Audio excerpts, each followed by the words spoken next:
This Nigerian team of 1996 just had to win something. The team was too good not to win anything. When you start from the back, from the goalkeeper, if you look at, we had a world-class goalkeeper. Unfortunately for us, he got an accident a year afterwards. I'm talking in person of Dosu Joseph. When you look at the central defense, where we had Taribo West and Uche Okechukwu at their best at the time, it was unbelievable. And we were blessed to have on the left side, on the left fullback of the Super Eagles, the Atlanta Super Eagles, in my opinion, the best left back to ever grace the pitch for Nigeria, Celestin Babayaro. He was really at his best. At a tender age, I think he was 16 or 17 at the time.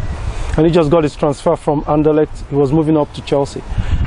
He was unbelievable, not only defensively, but he took the fight up to the opponent. He was an option for us offensively.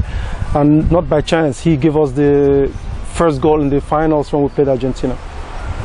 When you come into the midfield, we had at the time myself and JJ Okocha.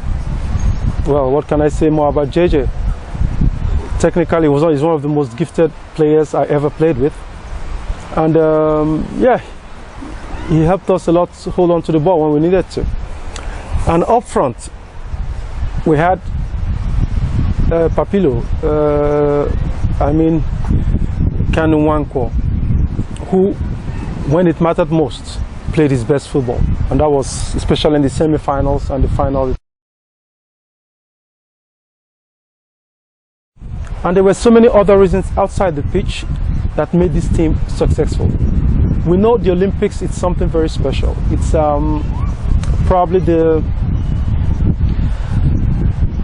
most important sporting event in the world, because it just amalgamates all the disciplines, all the sporting disciplines into one period.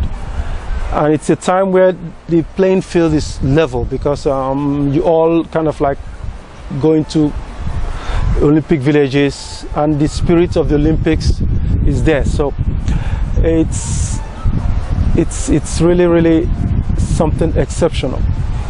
And Nigeria going in there, one of the major reasons that kind of like acted like a catalyst that pushed the Nigerian team, our Super Eagles team of 1996 Atlanta,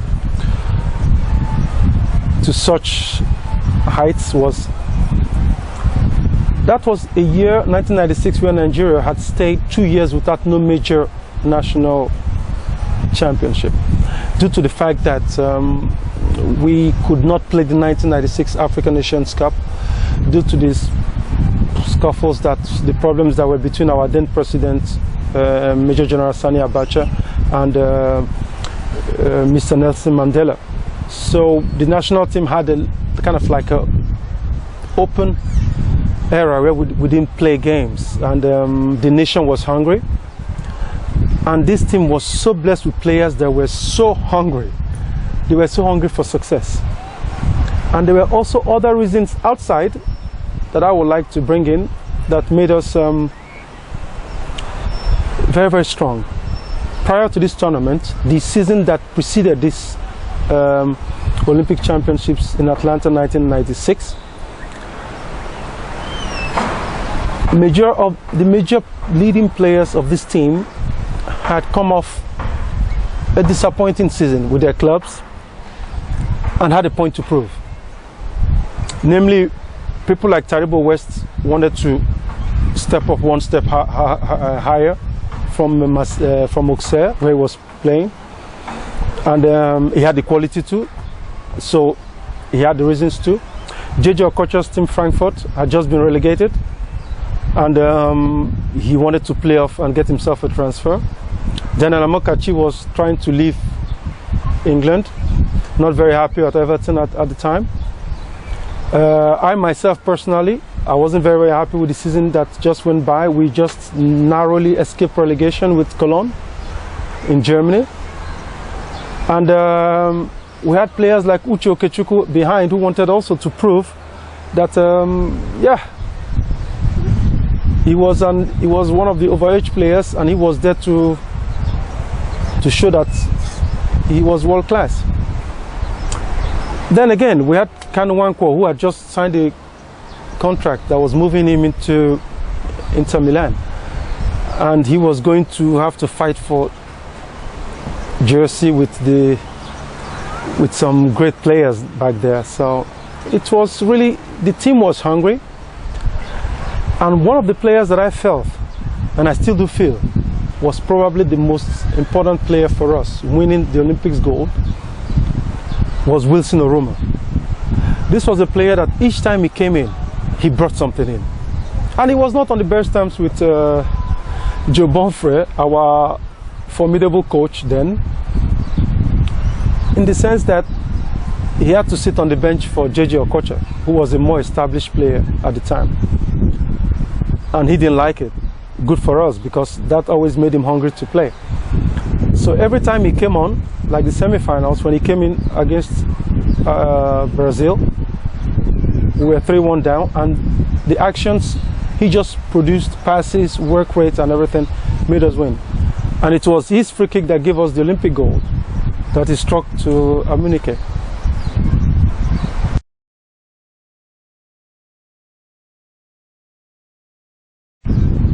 I think that was the highest point in Nigeria's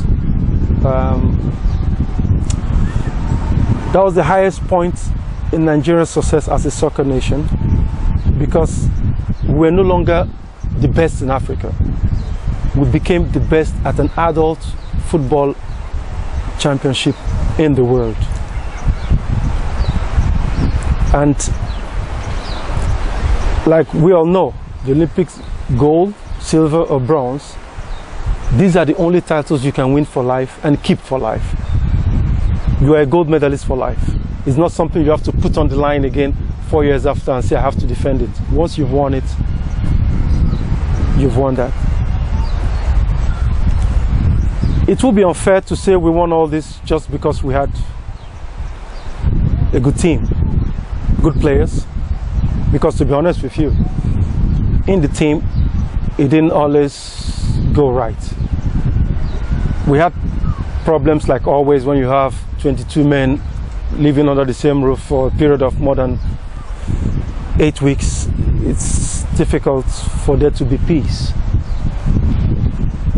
But one thing that I really respected about this team was that the moment we got onto the pitch to train, or the moment the team had to play a match, that unity was so violently present that we felt like as if we had the 13th man. And that was no surprise why we won most of the games that we won all through the Olympics 1996.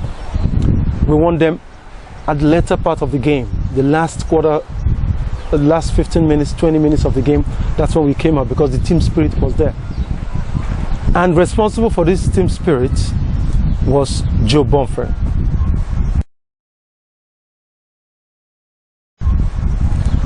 Because the way he kind of like leave and let people leave was great for the team. And I think that's why it just kind of like mattered up. That's how Nigeria won the Olympics gold.